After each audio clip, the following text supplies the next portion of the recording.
Me chamo Levi Salles, para os que não me conhecem. Sou aqui de Duque de Caxias, estado do Rio de Janeiro.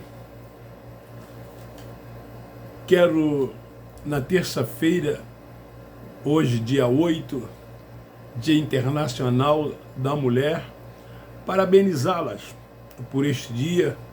Vocês, mulheres guerreiras, mulheres vencedoras, que têm uma responsabilidade diante da sociedade, diante dos seus filhos. Você que é o sustentáculo do lar, você que está sempre pronta para socorrer aqueles que precisam, aqueles que necessitam.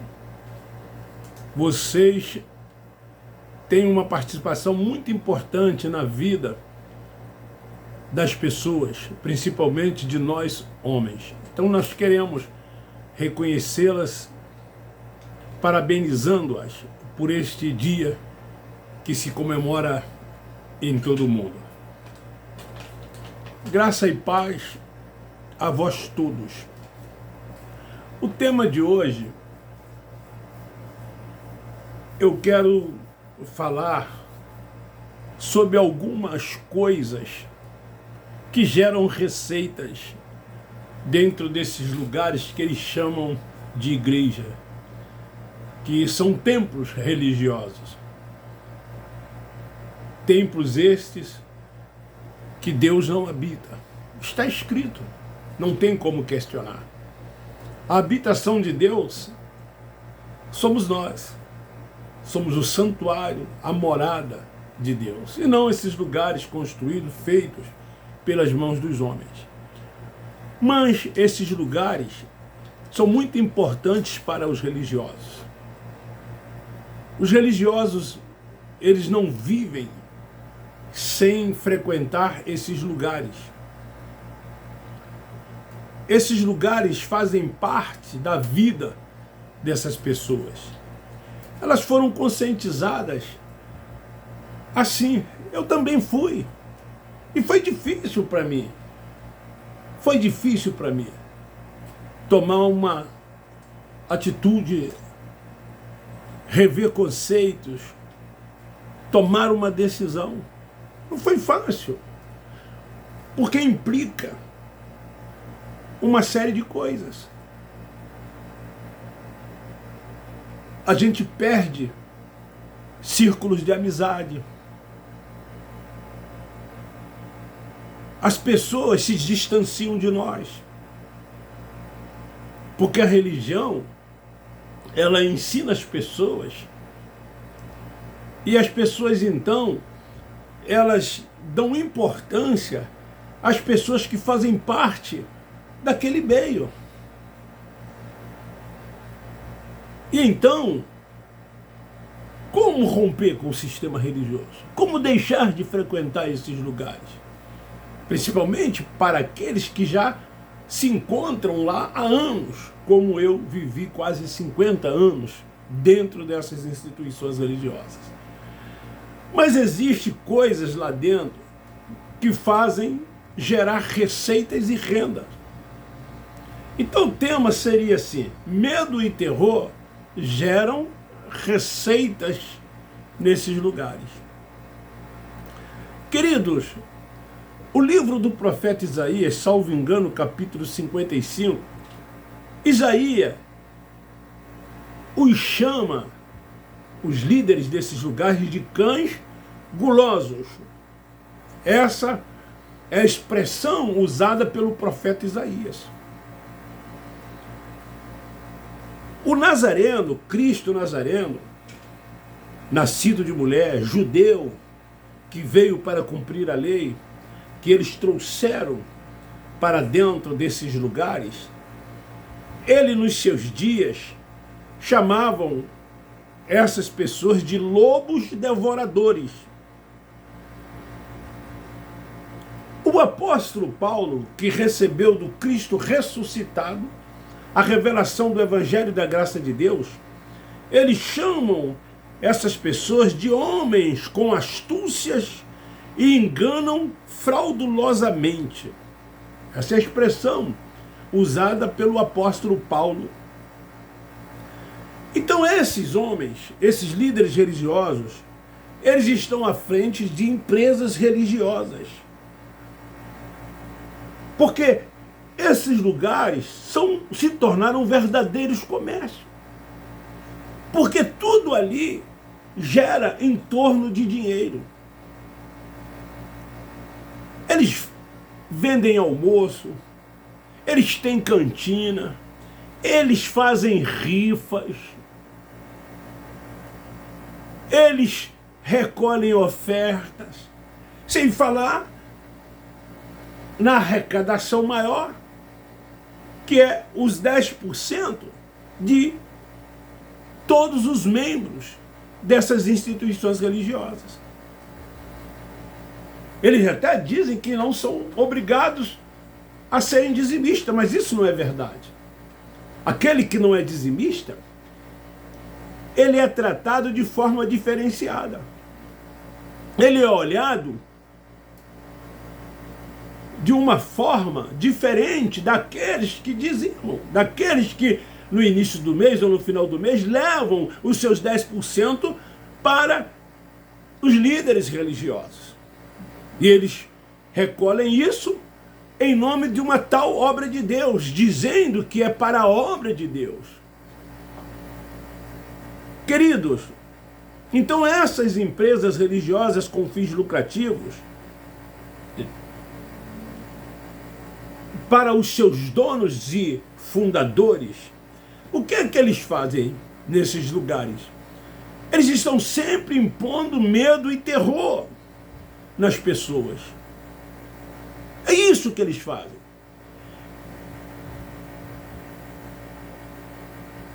As pessoas são ameaçadas com mensagens que geram nessas pessoas medo, intranquilidade, que geram nessas pessoas agonia, pavor, para que essas pessoas sejam mesmas intimidadas e elas não abandonem esses lugares, não deixem de frequentar esses lugares. Então eles fazem uso da lei de Moisés, com seus sacrifícios, rituais, liturgias, cerimoniais e ordenanças. Tudo isso se encontra dentro desses lugares que eles chamam de igreja.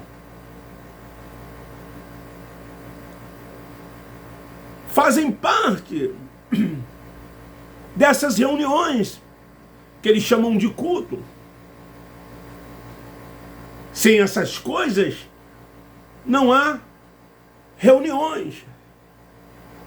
Porque todas essas coisas que eu citei, sacrifícios, rituais, liturgias, ordenanças, cerimoniais, estão incluídas dentro desse sistema religioso ou nessas instituições religiosas.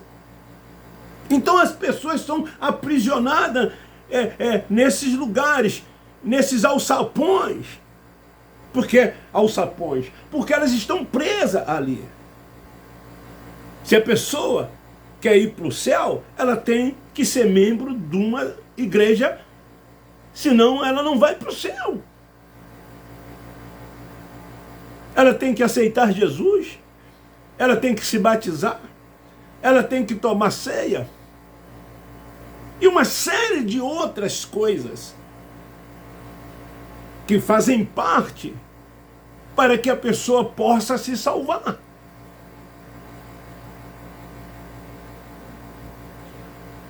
Por isso, querido, que em cada esquina se abre um templo físico,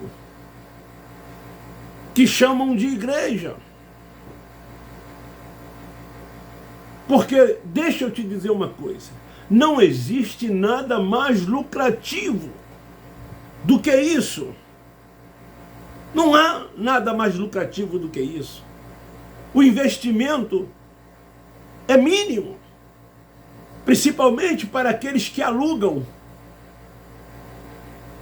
com a intenção de futuramente comprar um terreno e construir o templo. E esse templo é construído com a ajuda dos membros daquela comunidade. O líder religioso, o criativo, o mentor, ele não tira dele nenhum dinheiro, até mesmo porque ele não trabalha. Ele é sustentado por esse meio, por esse ambiente em que ele vive. Então isso tem se tornado um círculo vicioso. Porque, primeiro, ele tem um título de pastor. É assim que ele é chamado. E ele valoriza muito isso. Ele procura se integrar a uma convenção do município, do estado e do Brasil. Ele é aplaudido. Ele quer ser reconhecido.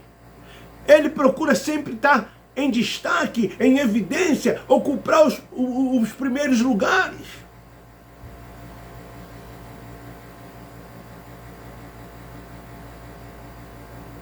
Então, o que eles fazem? Cobram dízimo, que é uma fraude. O dízimo é uma fraude. Eu não tenho medo de falar. Tem gente que tem medo de falar, principalmente os que lá frequentam, os que lá são membros, têm medo de falar, mas é uma fraude. Por que é uma fraude? Porque nós não temos nada a ver com o dízimo. Aí, os incautos, para defender, eles vão dizer assim, mas está escrito na Bíblia. Poxa, tem uma porção de coisas escritas na Bíblia que eles não fazem. E está lá escrito. Então, por que eles não fazem tudo quanto está escrito na Bíblia, se esse são os seus argumentos? Então faz tudo, cumpre tudo que na Bíblia está escrito. Mas não. Eles têm seus interesses, suas conveniências. Então, na hora de justificar ou tentar justificar que é dizimista, eles dizem, está escrito lá em Malaquias, capítulo 3, que os líderes leem para eles a partir do versículo 10, que é o que interessa a eles, trazei os dízimos. O dízimo, ele é bíblico? Sim, ele é bíblico. Ele está em Malaquias, capítulo 3. Mas, querido, leia a partir do versículo 1. Não se isola num texto apenas. Esse texto, ele faz parte de um contexto. Começa a ler a partir do versículo 1 e veja lá o que é que diz em Malaquias, capítulo 3, a partir do versículo de número 1. O dízimo era para as 11 tribos de Israel. Eram 12 as tribos. A única tribo que não recebeu porção de terra foi a tribo de Levi. A responsabilidade dessa tribo era de cuidar da parte espiritual do povo de Deus. Quem era o povo de Deus? Era Israel. Os gentios não eram. As outras nações não eram. O povo de Deus era o povo de Israel. Então Deus determinou que o dízimo fosse entregue pelas outras 11 tribos à tribo de Levi. Então diz, trazei o dízimo à casa do tesouro. O dízimo era levado aonde? À casa do tesouro. Aonde está hoje a casa do tesouro? O templo foi destruído. Já não existe mais. Para que na minha casa haja o quê? Mantimentos. Se eles querem, então, que o dízimo sejam para eles nos dias de hoje, então, mande que os seus seguidores, seus membros, dê o quê? Alimentos. Cada um vá ao mercado, sei lá, e compre 10% da sua renda em legumes,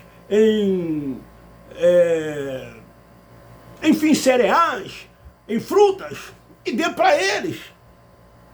Vê se eles vão querer. Claro que não, porque depois eles teriam o trabalho de armazenar aquilo, de vender aquilo, e corriam risco de muitas dessas frutas, hortaliças, se estragarem. E a dificuldade para eles transformarem esse dinheiro seria imensa. Mas não, eles dizem que dízimo é dinheiro. Então, quando as pessoas recebem, a primeira coisa que elas fazem é separar 10% dos seus ganhos e levar aspas ao templo, à igreja que eles chamam.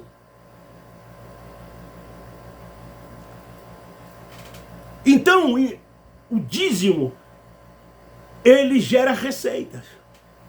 O terror, o medo que eles impõem sobre as pessoas que não são dizimistas, é para que se possa gerar receitas.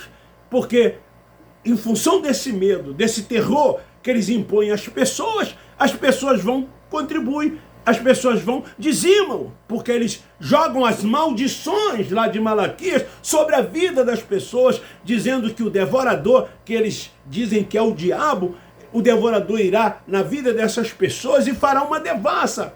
Se a pessoa tem carro, corre o risco de ter o carro roubado, do motor bater, da sua casa virar uma farmácia, da sua panela de pressão explodir, e assim sucessivamente. São muitas as maldições. E eles colocam na conta desse devorador que eles dizem que é o diabo. Os líderes religiosos sabem que se eles tirarem desses lugares o inferno, que significa sepultura, e não isso que eles dizem para vocês. Abre os seus olhos, queridos irmãos. Vocês são filhos de Deus, abre os seus olhos. Inferno significa sepultura. E não isso que eles ensinam a você, e não isso que eles dizem para você. Um lago de fogo, onde as pessoas vão viver um tormento eterno. Isso foi criado pela religião. Eles tiveram interesse em criar esse inferno para amedrontar as pessoas. Então, isso gera receita, porque as pessoas têm medo de irem para o inferno. É o maior medo que as pessoas têm.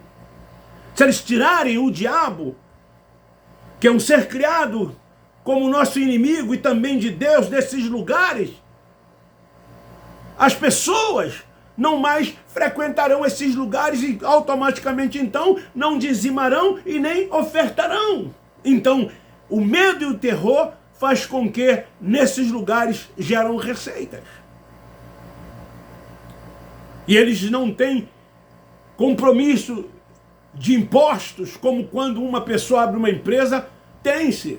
Até porque que as ilegalizadas, aspas, quando perguntam, eles dizem que é sem fins lucrativos. Eles ainda mentem.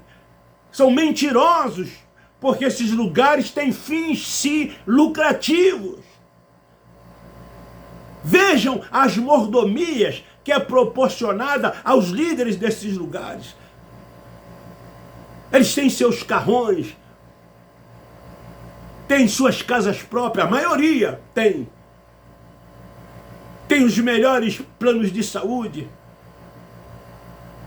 come nos melhores restaurantes, viajam de aviões para todos os lugares, estão sempre com dinheiro no bolso, principalmente na segunda-feira, porque domingo é o dia mais rentável.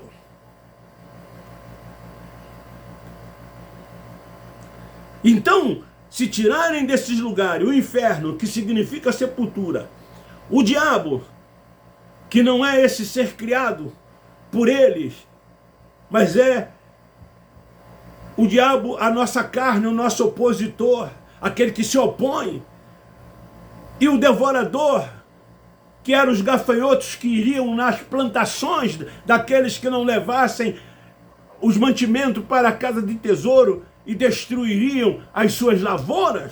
Se tirarem essas coisas desses lugares, esses lugares fecharão. Porque as mentes das pessoas serão abertas, o véu será tirado, elas terão mente iluminada, Elas vão entender que Deus é Espírito e que Deus habita no Espírito delas. E que Deus é adorado em todos os lugares. E que elas são o templo da habitação de Deus. Então, não irão mais gerar receitas. Então, eles implantam medo e terror às pessoas para aprisioná-las cada vez mais nesses lugares, nesses alçapões. Fazendo dessas pessoas suas presas. As pessoas estão presas. Não vivem uma liberdade. Não vivem uma liberdade. Voltaram a se meter debaixo da escravidão. Até dizem que são livres, mas não são. Com seus comportamentos, com as suas práticas, com as suas formas de crer. São presas, não são livres. E o evangelho que Paulo recebeu é um evangelho de uma liberdade plena, total, livres como o pássaro a voar. Sem fardos, sem julgos, sem preceitos de homens, quanto mais rudimentos da lei de Moisés. Isso foram para os judeus e não para nós. Nós não temos nada a ver com essas coisas que eles ensinam e pregam nesses lugares. Nós não temos nada a ver com essas coisas. Fomos enganados e muitos estão sendo enganados. Mas para dizer essas verdades que nós do Evangelho da Graça dizemos, tem que se romper com o sistema religioso. Muitos lá até aceitam e acreditam que isso que nós pregamos na Bíblia é uma verdade, mas eles têm medo de romper com o sistema religioso. Eles têm medo. Porque há conveniência, há interesses. Há pessoas que estão lá por causa dos títulos que têm. O que você é? Eu sou diácono. O que você é? Eu sou presbítero. E você o que é? Eu sou pastor. Agora eu sou bispo. Em breve eu serei apóstolo. E em breve eu serei bispo primaz. E agora? Em breve eu serei semideus. Só isso que está faltando. Elas vão para esses lugares, aquelas que cantam, que têm uma voz bonita, sabem que vão ter uma oportunidade. Vai cantar diante de pessoas, não importa o número, mas ela vai ter um microfone na mão, vai ter um púlpito na mão. Muitas dessas pessoas têm um trabalho ali, que elas chamam de trabalho de ciclo de oração, de consagração. Esse trabalho são delas ou deles. E aí eles sabem que naquele dia, determinado pela liderança da igreja, estará lá de frente. E terá pessoas submissas, pelo menos naquele período, a elas. Outros recebem salários, fazem parte da cúpula. E o chefão nem se fala, né? Tudo canaliza em direção dele. Então por que deixar esses lugares? Por que aceitar as verdades do Evangelho da Graça de Deus? Por que dar a primazia para Deus? Por que reconhecer a soberania de Deus? Por que reconhecer que Deus é o centro de tudo e de todas as coisas? Por que reconhecer que Deus é Espírito e que Ele habita em nós e não nesses lugares? Jamais eles farão isso, por causa dos seus muitos interesses, das suas muitas conveniências. Não são apenas os líderes religiosos.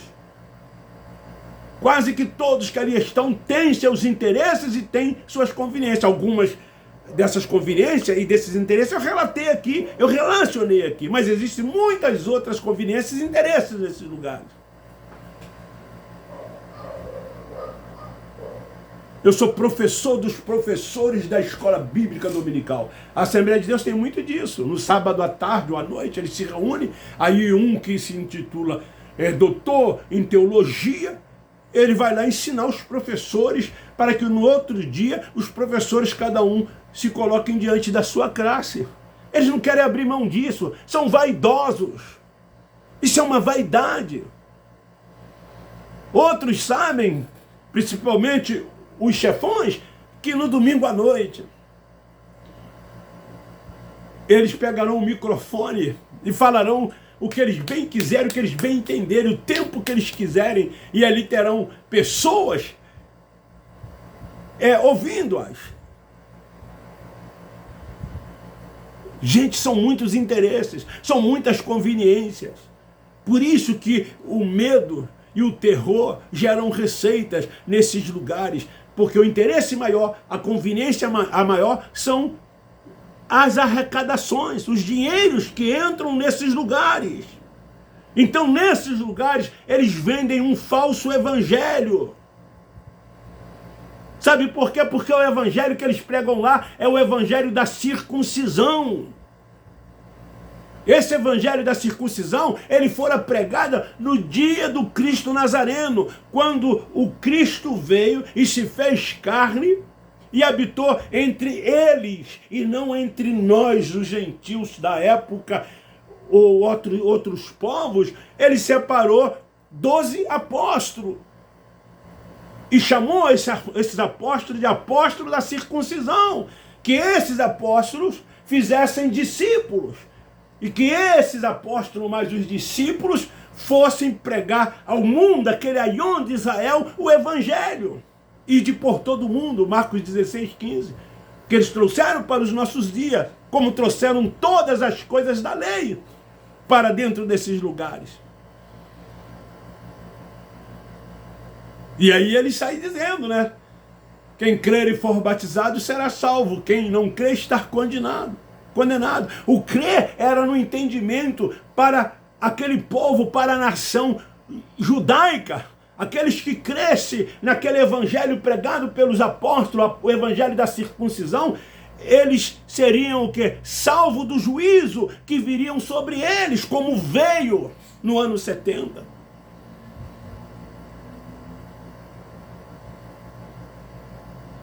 É difícil de entender isso.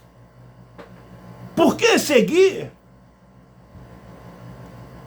esses rudimentos da lei judaica, quando o próprio Nazareno, ele disse, está tudo consumado? Querido, o Nazareno, que autorizou os apóstolos a pregar o evangelho da circuncisão nos seus dias, esse evangelho era para os que viviam debaixo da lei. Qual é o evangelho que alcançou aos gentios e todos aqueles que foram libertos da lei? O evangelho da graça de Deus, pregado por um apóstolo chamado Paulo. Ele que recebeu a revelação. E ele trouxe esse evangelho. Nós fomos alcançados por ele. Esse evangelho, ele traz liberdade. Liberdade no Cristo ressuscitado. E nessa liberdade nós permanecemos firmes,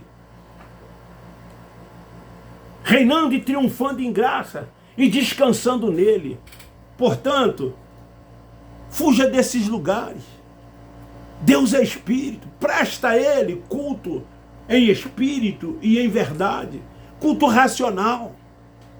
Não isso que você faz, que você vive dentro desses lugares.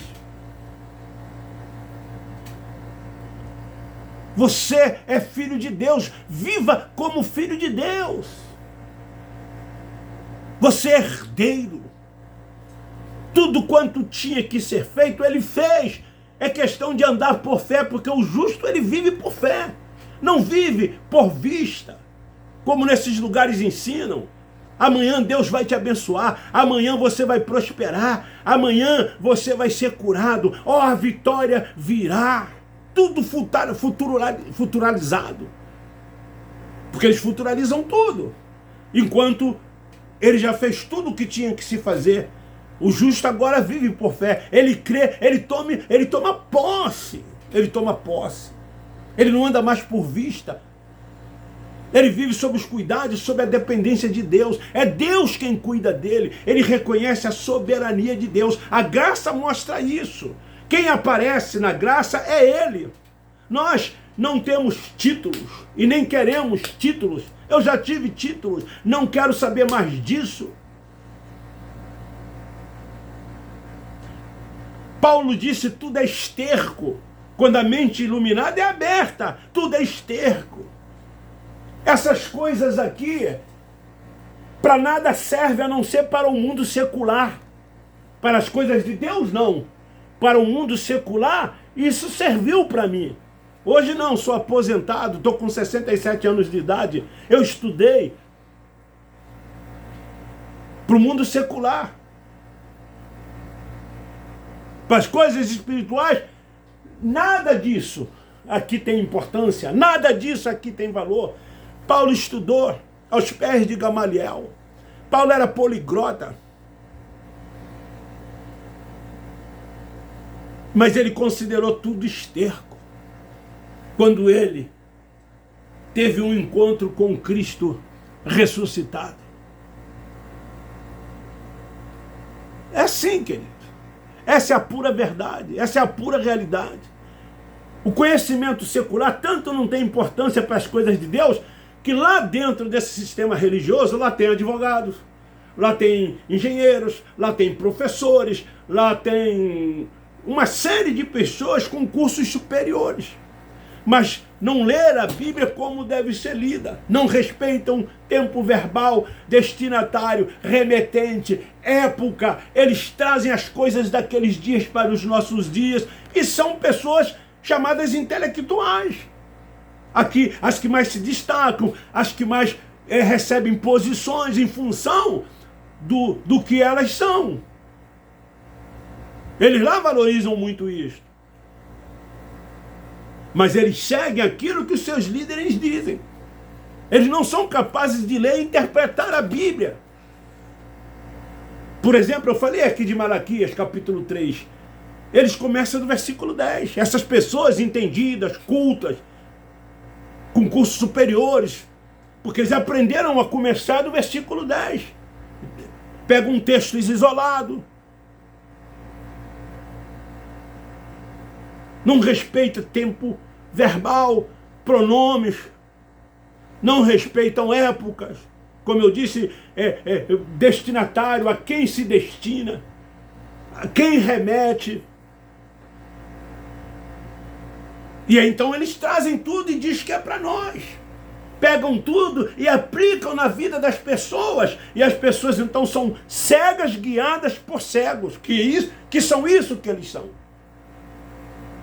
Paulo, ele sofreu naufrágios de rio, açoite, perseguições, aflições, sabe por causa de quê? Pelo amor a Cristo. É isso que nós sofremos por amor a Cristo. Nós somos perseguidos, porque somos chamados de herege, corremos riscos de vida. É verdade, porque você está mexendo com o sistema. E o sistema, todo o sistema ele é perigoso. Seja ele financeiro, político, religioso, porque você mexe com o interesse das pessoas. E por isso que Paulo sofreu, por isso que Paulo padeceu, porque ele foi contra todo aquele sistema daquela época. Ele peitou Pedro, o apóstolo da circuncisão. Ele batia de frente com as pessoas do Sinédrio, com os grandes da época. Tudo por amor a Cristo. Ele estava disposto a sofrer. Então ele disse, o viver é Cristo. Enquanto eu viver, eu vivo Cristo, porque ele vive em mim. E se eu morrer, é lucro, porque ele tinha certeza, convicção de que ele ia voltar para o lugar de onde ele veio. Então, nós passamos por isso. Passamos por isso. As pessoas nos olham de forma diferente. Perdemos pessoas que achávamos que eram nossos amigos. Somos tratados com indiferença. Eles vivem falando mal de nós com os outros. Algumas coisas chegam ao nosso ouvido, aos nossos conhecimentos. É isso que nós passamos por querer enaltecer Deus, reconhecer a soberania de Deus, reconhecer que Ele é o único Senhor, que Ele é o único pastor, que a primazia é dEle, que o poder, a glória, o louvor, a adoração é dEle. Tirar tudo isso dos homens e fazer com que Deus seja reconhecido no seu devido lugar. Mas eles não querem perder essa competição, eles competem. E aí as pessoas incautas, com mente atrofiada, olhos fechados, véu sobre o rosto, não conseguem enxergar essas coisas. E tem medo. E tem medo. E por terem medo, ficam presas dentro desses alçapões. Não vivem a liberdade plena do evangelho que Cristo o libertou. Fica aí essa palavra, medite, assista 1, 2, 3, 4, 5 vezes, compartilhe essa palavra. Essa palavra é para libertar as pessoas, é para ajudar as pessoas que estão presas nesses lugares. Essas pessoas são eleitas, são predestinadas, elas são filhos de Deus, eles são filhos de Deus, eles são salvos. Porque a salvação não é na carne, a salvação ela é na mente, o Espírito volta para Deus, porque foi de lá que o Espírito veio. Divulgue, já que você não tem a coragem, né? Ou não tem chamada para isso, divulgue pelo menos, então compartilhe esse vídeo, incentive as pessoas a ouvirem. Elas precisam serem libertas, é isso que nós queremos. Nós não estamos aqui em busca de coisas desta vida, não. Nós não pedimos dinheiro a quem quer que seja. Não pedimos oferta, não pedimos dízimo. Somos contra todas essas coisas. Nós não temos títulos. Nós somos irmãos, somos iguais uns aos outros. É como no nosso corpo, todos os órgãos têm a sua importância com funções diferentes. Assim somos nós no corpo de Cristo. Cabeça é Ele, nós somos uma unidade, somos todos iguais. Nada de pastor, de reverendo, nada de título, nada dessas coisas. Essas coisas são desta vida e tudo aqui ficam porque tudo isso foi criado pelos homens e não por Deus. Porque Deus é Espírito. O Evangelho é da graça de Deus e não da circuncisão. O Evangelho é do Cristo ressuscitado. O Evangelho é vida, é do Espírito, não é carne, não é lei, não é do homem. Essas coisas são todas desta vida, todas destas coisas. Por sermos espirituais, nós estamos buscando as coisas do alto, as coisas de cima, as coisas de Deus. Fica aí esta palavra. Fica aí esta palavra. Medo e terror geram receitas. É por isso que dentro desses lugares tem essas coisas. Eles falam de morte, falam de inferno, falam de diabo, Satanás, como queira, falam de devorador, porque todas essas coisas geram receitas. Se eles abrirem os olhos das pessoas, as pessoas pararão de contribuir. E aí, como é que fica? Para quem nunca trabalhou, para quem não gosta de trabalhar. Eu trabalhei mais de 40 anos em empresas privadas e públicas. Sou aposentado hoje, mas ainda de vez em quando trabalho. Para não ser pesado a quem quer que seja. Eu vivo do suor, do meu rosto. Não do suor do rosto de quem quer que seja. Nem quando eu estava lá naquele sistema religioso, eu nunca cobrei para pregar. Nunca cobrei para dar estudo, para ensinar, nunca cobrei. Porque eu sempre fui contra isso. Eu procuro repartir de graça aquilo que de graça recebi. Eu fiz investimentos. Eu tenho uma biblioteca aqui. Comprei muitos livros. Fiz faculdades. Vários cursos. Para eu poder viver bem, sustentar minha família, ter conforto, como hoje, graças a Deus, eu tenho, fruto do meu trabalho. Aqui não tem nada de quem quer que seja, foi tudo suor do meu rosto. Em Gênesis diz, do suor do seu rosto comerás. É isso que muitos estão precisando fazer, comer do suor do seu rosto. Paulo tinha motivos e mais motivos, já que essas pessoas acham que tem motivos para viver do suor do rosto dos outros. Paulo também tinha. Mas Paulo, pelo contrário, ele diz, trabalhe noite e dia para não ser pesado ao seu irmão. Era isso que ele fazia. Ele disse, tudo eu posso naquele que me fortalece. Ele disse: o Deus de paz suprirá as minhas necessidades por Cristo Jesus. Em Cristo eu sou mais do que vencedor. É Ele que cuida de mim. Ele andava por fé. O justo anda, vive ou não pela fé? É pela fé. Não da forma como muitos hoje vivem. Voltado para as coisas desta vida, pensando nas coisas aqui da terra, e não na do alto, não na de cima. Faça uma reflexão. Faça uma reflexão. E vê se há verdade nisso que eu tenho falado e que eu acabo de falar. Beijo no seu coração, meu irmão. Eu te amo. Um forte abraço. Mesmo que você não goste de mim, mesmo que você fale mal de mim, mesmo que você discorde de mim, eu amo você em Cristo Jesus. Eu te amo.